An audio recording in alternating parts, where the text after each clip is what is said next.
حضرت سیدنا عثمان غنی رضی اللہ عنہ اسلام کے تیسری خلیفہ، داماد رسول اور جامع قرآن تھے۔ عثمان غنی سابقین اسلام میں شامل اور عشرہ مبشرہ میں سے تھے۔ ان کی کنیت ذو النورین ہے کیونکہ انہوں نے محمد صلی اللہ علیہ وآلہ وسلم کی دو صاحبزادیوں سے نکاح کیا تھا۔ پہلے رقیہ بنت محمد رضی اللہ عنہما سے کیا، پھر ان کی وفات کے بعد ام کلثوم بنت محمد سے کیا۔ عثمان غنی پہلے صحابی ہیں جنہوں نے سرزمین حبشہ کی ہجرت کی۔ بعد میں دیگر صحابہ بھی آپ کے پیچھے حبشہ پہنچے۔ بعد ازاں دوسری ہجرت مدینہ منورہ کی جانب کی۔ رسول اللہ صلی اللہ علیہ وآلہ وسلم عثمان غنی پر مکمل اعتماد اور ان کی فطری حیا، شرافت اور جو انہوں نے اپنے مال کے ذریعے اہل ایمان کی نصرت کی تھی، رسول اللہ صلی اللہ علیہ وسلم نے دیگر صحابہ کے ساتھ ان کو بھی جنت اور شہادت کی موت کی خوشخبری دی۔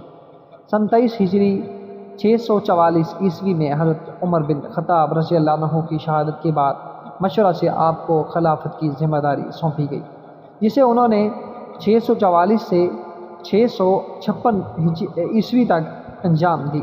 ان کے عہد خلافت میں جمع قرآن مکمل ہوا، مسجد حرام اور مسجد نبوی کی توسیع ہوئی، اور قفقاز، خراسان، کرمان، سیستان، افریقیہ اور قبرص وغیرہ فتح ہو کر سلطنت اسلامی میں شامل ہوئے۔ نیز انہوں نے اسلامی ممالک کے ساحلوں کو بازنطینیوں کے حملوں سے محفوظ رکھنے کے لیے اولین مسلم بحری فوج بھی بنائی۔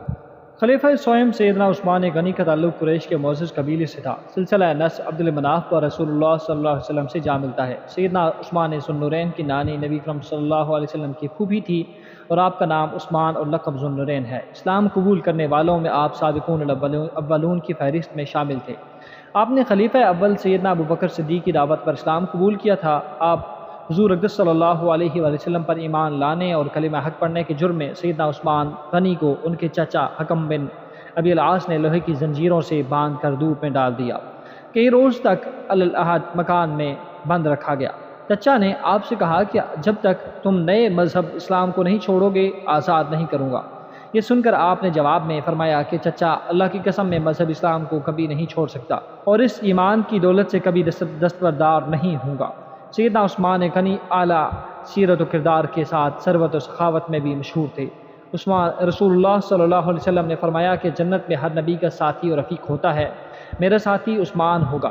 سیدنا عثمان کے دائرہ اسلام میں آنے کے بعد نبی اکرم صلی اللہ علیہ وسلم نے کچھ عرصہ بعد اپنی بیٹی سیدہ رقیہ رضی اللہ عنہا کا نکاح آپ سے کر دیا۔ جب کفار مکہ کی اذیتوں سے تنگ آ کر مسلمانوں نے نبی اکرم صلی اللہ علیہ وسلم کی اجازت اور حکم الہی کے مطابق ہجرت حبشہ کی تو سیدنا عثمان رضی اللہ عنہ بھی ماں اپنی اہلیہ حضرت رقیہ رضی اللہ عنہا حبشہ ہجرت فرما گئے۔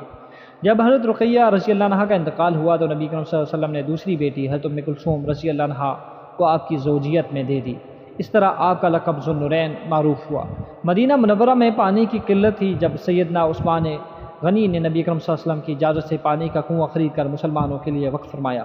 اسی طرح غزوہ تبوک میں جب رسول اللہ صلی اللہ علیہ وسلم نے مالی اعانت کی اپیل فرمائی تو سیدنا عثمان غنی نے 30,000 فوج کے لیے 1/3 اخراجات کی ذمہ داری لے لی۔ جب رسول اللہ صلی اللہ علیہ وسلم نے زیارت خانہ کعبہ کا ارادہ فرمایا تو حدیبیہ کے مقام پر یہ علم ہوا کہ قریش مکہ آمادہ جنگ ہیں۔ اس پر آپ صلی اللہ علیہ وسلم نے سیدنا عثمان غنی کو سفیر بنا کر مکہ بھیجا۔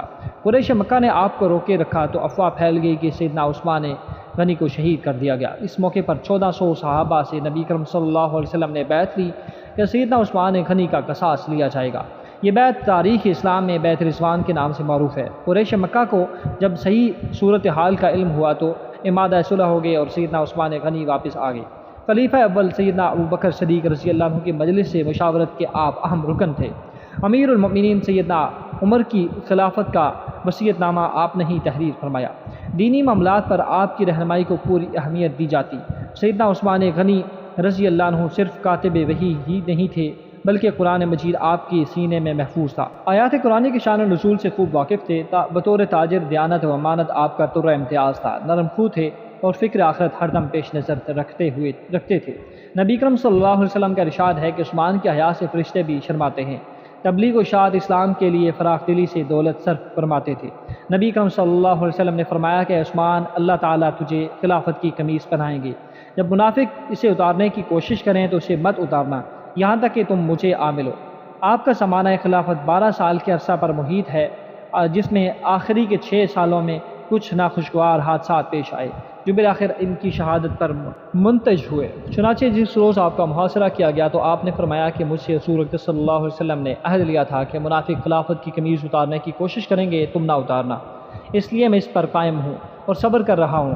35 ہجری میں ذوالقعدہ کے پہلے عشرہ میں باقیوں نے سیدنا عثمان ذو النورین کے گھر کا محاصرہ کیا اور آپ نے صبر اور استقامت کا دامن نہیں چھوڑا۔ محاصرہ کے دوران آپ کا کھانا اور پانی بند کر دیا گیا۔ تقریباً 40 روز بھوکے پیاسے 82 سالہ مظلوم مدینہ سیدنا عثمان کو جمعۃ المبارک 18 ذوالحجہ کو انتہائی بے دردی کے ساتھ روزہ کی حالت میں قرآن پاک کی تلاوت کرتے ہوئے شہید کر دیا گیا۔ چاروں خلفاء اور ان کے دور خلافت کا ذکر ہم آنے والی ویڈیو میں ضرور کریں گے۔ آپ سے گزارش ہے کہ ہمارے چینل کو سبسکرائب کر دیں۔